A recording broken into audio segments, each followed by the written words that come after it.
السلام عليكم ورحمة الله وبركاته. ازيكم عاملين ايه؟ طبعا احنا هنتكلم في موضوع النهاردة، موضوع الترندات والناس اللي بتحب تعمل ترند، والناس اللي هي ممكن تعمل حاجة مستحيلة او حاجة تأذي حد في سبيل انها تطلع ترند. الموضوع ده مشهور جدا. موضوع الترندات دوت، والناس مهووسة بيه، وخصوصا البلوجرات البلوجر، يعني اللي هو عايز يبقى ترند ويتسمع في الدنيا بحالها. يعمل اي حاجة ممكن تأذي حد علشان يطلع ترند وبس. يعني دوت هوس الشهرة. هوس الشهرة ان انا ممكن اعمل اي حاجة، اعمل حاجة في الصح ممكن تطلع ترند، لكن تعمل حاجة تأذي حد وتبقى غلط، بلاش منها. بلاش من الترند ده خالص، لان ممكن حياة انسان تضيع في سبيل انك انت بتعمل ترند علشان تتشهر، والترند ده كمان ما يكونش حاجة مفيدة، لا ده حاجة مضرة. موضوع النهاردة ان شاء الله، الاول كده نعمل اللايك الجميل ونشترك في القناة وتفعيل الجرس عشان يوصل لكم مني الجديد ان شاء الله. موضوع النهاردة بلوجر اسمها مريم. بلوجر ديت عيد ميلادها، فحبت ان هي تعمل عيد ميلادها على الطريقة اللي هي الشعبية، بمعنى اصح بتاعت ولاد البلد، بتاعت الشوارع، اللي احنا يعني مش بتاعت الشوارع، يعني احنا في المجتمع بتاعنا اللي هو الشعبي. المجتمع الشعبي بيحب يعمل الافراح زي ما انتوا عارفين زمان كده، قبل انتشار القاعات والكلام ده كله، وما زال لحد النهارده ناس بتعمل افراح في الشارع، ما بتحبش القاعات. بتكون عندها يعني كمية كبيرة من الناس، يعني مش القاعة نفسها مش هتستوعبهم، فيعني بتحب انها تعمل في الشارع على اوسع، وحابة موضوع ان هي تعمل في الشارع خصوصا في المناطق الشعبية. طبعا الموضوع دوت كان منتشر جدا زمان قبل القاعات، دلوقتي قل ما بقاش كتير. بقت القاعات يعني هي اللي المستحوذة على الموضوع، كل الناس دلوقتي بتعمل أفراحها في القاعات. فهي حبت ان هي تعمل ترند. هي عيد ميلادها يوم 26/6. بدأت تعزم الناس يوم 20. طبعا قبلها ب6 أيام عشان يبدأوا بقى يحضروا نفسهم، يجهزوا نفسهم لعيد الميلاد اللي هو أصلا مش عيد ميلاد. هي عملت عيد ميلاد شعبي على الطريقة الشعبية. عملته فرح، ما عملتوش عيد ميلاد. البلوجر اسمها مريم الحركي. طبعا انتوا عارفين البلوجرات عارفين بعض وعلى اتصال ببعض وعاملين جروبات، سنها يتراوح من 20 ل25. حبت ان هي تعمل ترند زي ما قلت لحضراتكم. اجرت فيلا، عملت ديكور. هي اجرت فيلا على اساس تستوعب اكبر عدد من اصحابها، وتعمل عيد ميلاد على طريقة افراح الشوارع. هو طبعا ما كانش عيد ميلاد، ده كان فرح، لانها كانت لابسه فستان فرح. لابسه فستان فرح ابيض وعامله بيه عيد الميلاد. ده بقى الترند بتاعها. وطبعا لما اتصلت باصحابها عشان تعزمهم يوم 20، في بلوجر اسمه حسن بيسو من ضمن اصحابها اتصلت بيه وقالت له عايزاك تجيب مطوه معاك وانت جاي. قال لها لا انا ما بمشيش بسلاح ابيض. المهم قعدت تكلمه، لا لازم تجيب ومش عارف ايه، المهم اقنعته بالكلام، قال لها لا انا مش هجيب. المهم راح العيد الميلاد يوم 26. طبعا ديت كانت عاملة مش عيد ميلاد، عاملة فرح بمعنى اصح، عاملة ديكور فرح شعبي. وطلبت من اصحابها يلبسوا هدوم بيئة. يعني شوفوا وصلت بيها الوقاحة لحد فين. يعني الأفراح الشعبية دي بيلبسوا أنظف هدوم وأحسن هدوم وأحسن برفانات بيحطوها وناس يعني كويسة جدا. مش معنى أنهم شعبيين يبقى هم ناس بيئة أو بيلبسوا بيئة. أفراح الناس الشعبيين معروفة، بدليل انها لما بتيجي في التلفزيون بتشوفوا الافراح عامله ازاي والناس لابسه ازاي. لما بتيجي افراح الشعبيه دي في فيلم ولا حاجه، افراح الشوارع دي، الافراح الشعبي دي افراح يعني جميله جدا، وناس محترمه جدا، وناس يعني هي بتستهزأ بالناس الشعبيين. هو عشان هي معاها فلوس هو كل واحد معاه فلوس بيستهزأ بالناس الشعبيين. ما انت اكيد برضو مش من حتة عالية قوي، اكيد من حتة شعبية. طبعا ده استهزاء بالناس الشعبيين وبأفراحهم، وده كمان ما يصحش. يعني هي كده بتغلط في الناس الشعبيين. دلوقتي بيعملوا الحفلات، زمان كانت حفلات محترمة جدا محترمة، دلوقتي بيعملوا الحفلات بيتنمروا على الناس اللي هي الشعبيين اللي زينا كده مثلا. يعني هي تعمل عيد الميلاد دوت على هيئة فرح شعبي، بتتنمر على الناس الشعبيين، وتلبسوا ملابس مبهدلة وملابس مش عارف ايه. يعني ايه مبهدلة؟ ملابس مقطعة مثلا؟ هما الناس الشعبيين بيلبسوا مقطع؟ افخم لبس بيجيبوه من افخم محلات. طبعا دلوقتي موضوع الترند بقى شاغل ناس كتير جدا، بقت ناس عندها هوس بموضوع الترند دوت. الترند دوت مش يعني معنى انك انت تعملي ترند، اعملي ترند في حاجة مفيدة، اعملي ترند في حاجة تفيد الناس، مش في حاجة تتريقي بيها على الناس او تهيني الناس. يعني انت كده بتهيني الناس الشعبيين.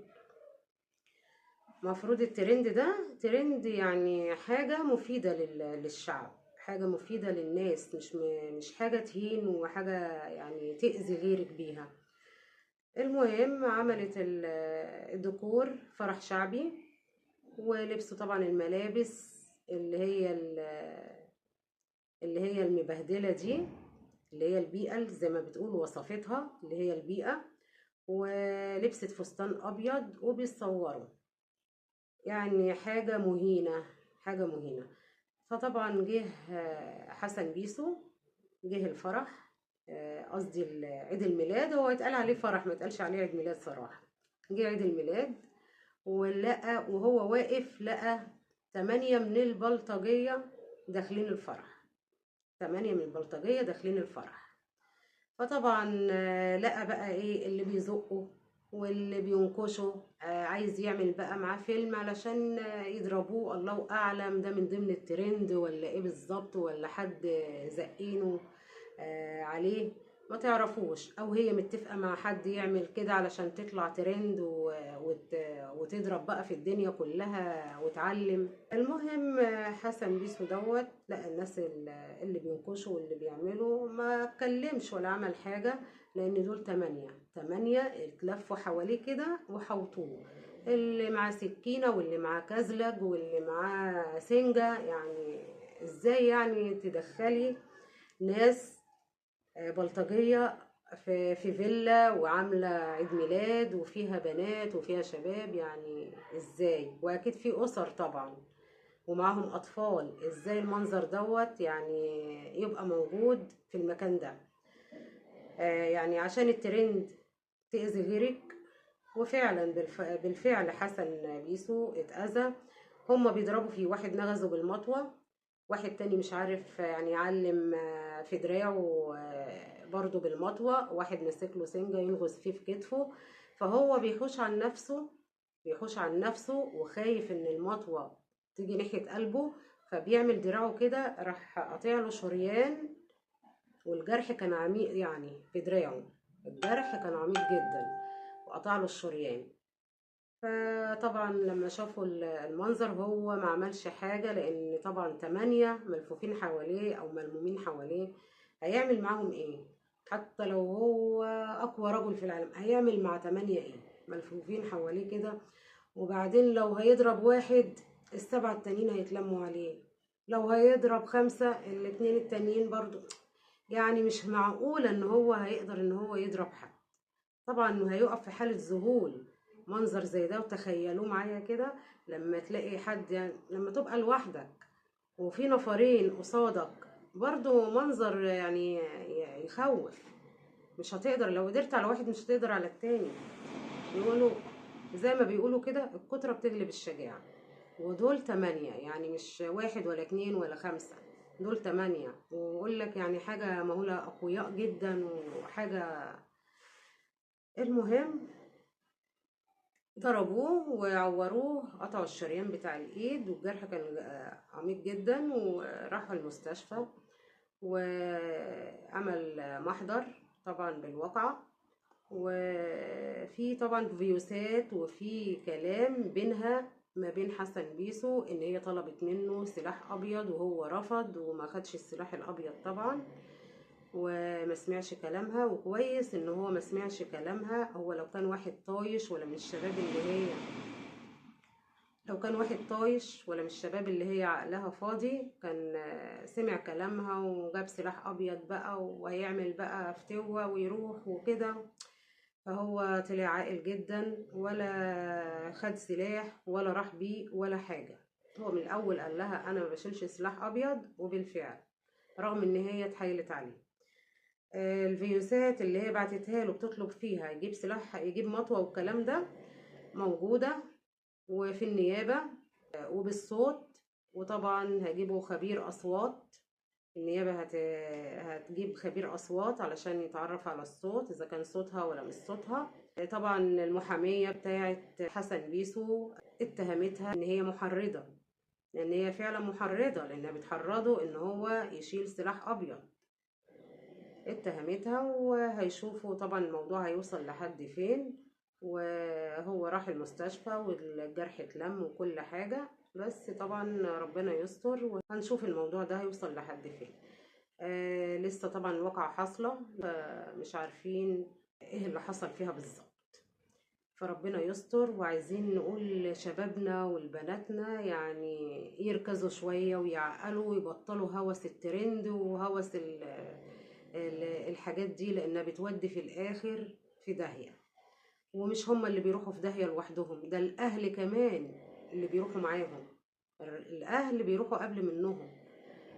فيعني اركزوا شوية وعقلوا وما تجروش ورا الترندات والشهرة، لانها ممكن الشهرة ديت في الاخر بتقلب على صاحبها. الشهرة دي بتقلب على صاحبها لو هي مش شهرة يعني في حاجة صح. لازم وبعدين فين المحتوى اللي انتوا بتعملوه؟ انا مش فاهمة بلوجرات وبيعملوا محتوى ايه. عايزين نعقل ونركز كده وربنا يسترها ويعديها على خير يا رب، ويهدي بناتنا وشبابنا ان شاء الله.